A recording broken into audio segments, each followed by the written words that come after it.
मैं हूँ शाहिद काज़मी। पाकिस्तान को अक़वा को मुत्तहिद किया है पूरी दुनिया में। आपके 16 अक्टूबर के सफ़र में थे, जैसा कि आपके चंद दिन पहले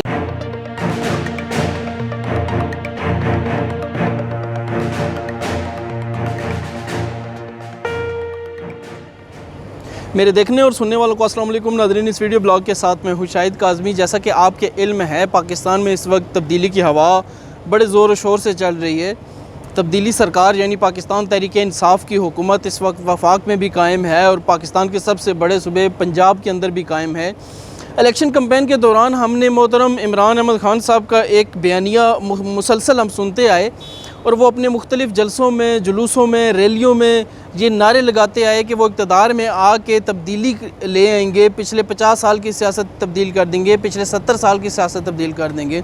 और बिल आखिर अवाम ने उन पर एतमाद किया और अवाम ने जब उन पर एतमाद किया, हुकूमत में आते ही, ऐवान इक़्तिदार में पहुँचते ही उन्होंने अपने मंशूर के हवाले से कुछ ऐलानात किए। इस हवाले से सबसे अहम जो था कि तमाम सरकारी इदारों के हवाले से अगर आप देखें तो इनके ऐलानात में ये शामिल था कि गवर्नर हाउसेज़, CM हाउसेज़ या PM हाउस में यूनिवर्सिटीज़ बनाने के अलावा फिर इन्होंने भैंसों की नीलामी के हवाले से काफ़ी शोहरत कमाई। और साथ साथ जो सबसे दो अहम बड़ी चीज़ें थीं, दो अहम बड़े दावे पाकिस्तान तहरीक इंसाफ की हुकूमत के थे। उसमें एक दावा ये था कि वो 1 करोड़ नौकरियां लोगों को देंगे और दूसरा दावा ये था कि 50 लाख घर बेघर अफराद को देंगे। 50 लाख घरों के हवाले से एक गैर मंतकी सी बात थी कि बेघर अफराद का डेटा इकट्ठा करना या हकदारों तक उनका हक पहुँचाना एक जुए शेर खोद लाने के मुतरादिफ था। और 50 लाख घरों के हवाले से जो दावा है वो अभी हमें ना तो गुफ्तगू में नज़र आता है, ना TV मुबासों में आपको तहरीक इंसाफ के नुमाइंदों की तरफ से सुनने को मिलता है, बल्कि 50 लाख घरों का जो दावा था, जो वादा था आवाम से, वो इस वक्त ना सिर्फ गुम हो चुके बल्कि उसका जिक्र भी सुनने को कहीं पे भी नहीं मिलता। दूसरी तरफ जो पाकिस्तान तहरीक इंसाफ की हुकूमत ने दावा किया था 1 करोड़ नौकरियां देने का और दूसरे ममालिक से रोज़गार लेने जिन लोगों ने पाकिस्तान आना था, वो पाकिस्तान दूसरे ममालिक से लोग आने के बजाय पाकिस्तान के अंदर ही नौकरियों को ऐसा फुकदान हमें नज़र आना शुरू हो गया कि जिन्होंने आम आदमी पर बोझ डालना शुरू कर दिया, आम आदमी को बेरोज़गार करना शुरू कर दिया।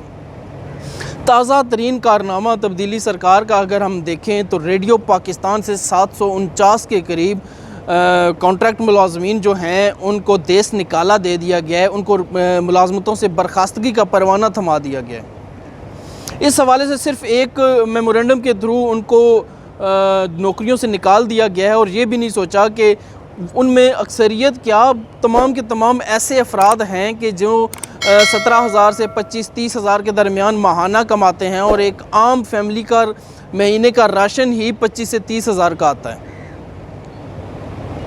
तब्दीली सरकार ने इन मुलाजमीन को बर्खास्तगी के परवाने थमाने से कबल ये तक नहीं सोचा कि आया उन्होंने कोई मुतबादल बंदोबस्त अपनी ज़िंदगी में कर लिया होगा या नहीं कर लिया होगा। उनसे बना बनाया रोज़गार उनका छीन लेना क्या उन पर जुल्म के मुतरादिफ नहीं है?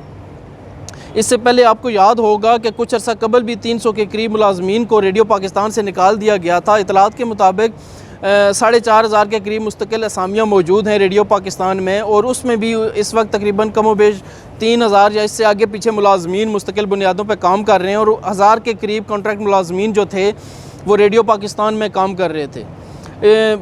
पहली किस्त के अंदर 300 से ज़ायद या 300 के करीब मुलाजमीन को निकाला गया।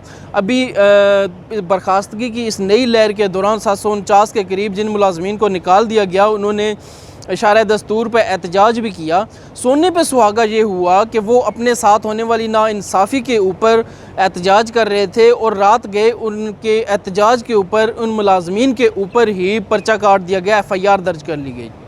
नाइंसाफ़ी इसलिए कि आपको अगर इन मुलाजमीन को नौकरी से बर्खास्त करना है या इनके कॉन्ट्रैक्ट का ख़ात्मा करना है तो इनको बाकायदा एक नोटिस पीरियड दिया जाए, एक ऐसा इनको लाया अमल दिया जाए ताकि ये अपने लिए कुछ और बंदोबस्त कर सकें। और इनमें से बाज़ इतलात ये हैं कि रेडियो कॉन्ट्रैक्ट में मुलाजमीन जो हैं इनमें से बाज़ मुलाजमीन 10 से 15 साल पुराने मुलाजिम हैं रेडियो पाकिस्तान के। अगर उनकी अफादियत किसी और शोबे में यूटिलाइज़ हो सकती थी तो होना ये चाहिए था कि इन मुलाजमीन को किसी और तरफ एडजस्ट किया जाता और दीगर सरकारी शोबाजात के अंदर इनको एडजस्ट इस तरह से किया जाता कि इनकी सलाहियतों से फ़ायदा उठाया जा सकता। अगर वो इदारे के लिए फ़ायदा मंद नहीं है तो हर गुज़रते दिन के साथ साथ उनको वार्निंग्स दी जाती हैं। अगर वो काम नहीं करते या वो अफादियत अपनी साबित ना कर सकते तो फिर उनके कॉन्ट्रैक्ट्स ख़त्म कर दिए जाते, रफ्ता रफ्ता ख़त्म कर दिए जाते। ये एकदम से इतने ज़्यादा मुलाजमीन किसी भी इदारे से निकाल देना बज़ाते ख़ुद एक बहुत बड़ा इशू बन जाता है। और फिर जब वो एहतजाज की राह पे आएँ, आप उनके ख़िलाफ़ FIR दर्ज कर लें। FIR में बड़ी हैरानकुन दफ़ात शामिल हैं कि सरकारी मुलाजमीन के कार्य सरकार में मुदाखलत की और सरकारी मुलाजमीन पुलिस वालों की वर्दियाँ तक फाड़ दी। आप यकीन जानिए कि आजकल का जो दौर हम गुजार रहे हैं, इस दौर में एक मुतवस्सत तबके की जो माहाना आमदनी है और माहाना अखराजात हैं, उनमें फ़र्क हर गुज़रते दिन के साथ बढ़ता जा रहा है। एक आम दरमियाने दर्जे की जो फैमिली है या 4 से 5 अफराद पर मुश्तमिल एक घराना है, उसको अगर अपने माहाना अखराजात का एक एक्सपेंडिचर बनाना है, एक तफसील बनानी है अखराजात की, तो वो कम व बेश भी 20 से 30 हज़ार के दरमियान बनता है। ये 20 से 30 हज़ार के दरमियान भी ख़र्च की तफसीलात या ऐसे बनती हैं कि इंतहाई हाथ खींच के बनाया जाए और माहाना की बुनियादों पे फोतीदगी होती है या किसी के घर खुशी होती है, शादी में जाना है, किसी और जगह पे जाना है, बच्चों के स्कूल के लिए नए यूनिफॉर्म्स लेने हैं, नए बैग्स लेने हैं, ये तमाम चीज़ें इस 20-30 हज़ार के अलावा हैं।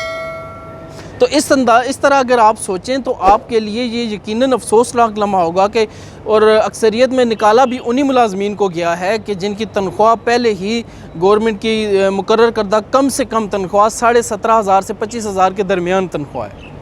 ऐसे मुलाजमीन के साथ ये नाइंसाफ़ी और जुल्म और अचानक उन पर ये बर्खास्तगी की तलवार फेर देना यकीनी तौर पर उनके लिए एक अफसोसनाक अमल है और वो एक परेशान कुन एक ऐसा अमर है कि जिससे निकलना उनके बस में नहीं है। हम आए दिन देखते हैं कि लोग तंग आकर हालात से बर्दाश्ता होकर ख़ुदकुशियाँ कर रहे हैं। अगर हमने यही रविश तब्दीली सरकार ने अपनाए रखी तो आप यकीन जानिए कि इनके बयानिए को अगले इंतखाबात से कबल ही शिकस्त हो जाएगी। वज़ीर-ए-आज़म पाकिस्तान से मेरी गुजारिश है, वज़ीर इत्तलात और नशरियात से गुजारिश है कि वो रेडियो पाकिस्तान से निकाले गए इन मुलाजमीन के साथ बैठ के मामला तय करें और अगर फ़र्ज़ करें वो इदारे के लिए इजाफ़ी बोझ भी हैं तो इन लोगों को दूसरे इदारों में खपाया जाए ताकि वो अपनी अफादियत वहाँ पर साबित कर सकें। और अपनी अफादियत साबित नहीं कर सकते तो फिर रफ्ता रफ्ता स्टेप बाय स्टेप इन लोगों को खैर बात कह दिया जाए, इनको इदारों से अलविदा कर दिया जाए। लेकिन ये जिस तरह सैकड़ों की तादाद में एक ही दफ़ा तमाम मुलाजमीन को निकालना एक बहुत बड़ी ख़बर बन जाती है जो तब्दीली सरकार के अपने दावों के बिल्कुल बरअक्स है। अगर आपको मेरा ये वीडियो ब्लॉग अच्छा लगे, इस वीडियो ब्लॉग को लाइक कीजिएगा, राय दीजिएगा, ब्लॉग को शेयर कीजिएगा और चैनल सब्सक्राइब करना हरगिज़ ना भूलिएगा। अल्लाह हाफ़िज़।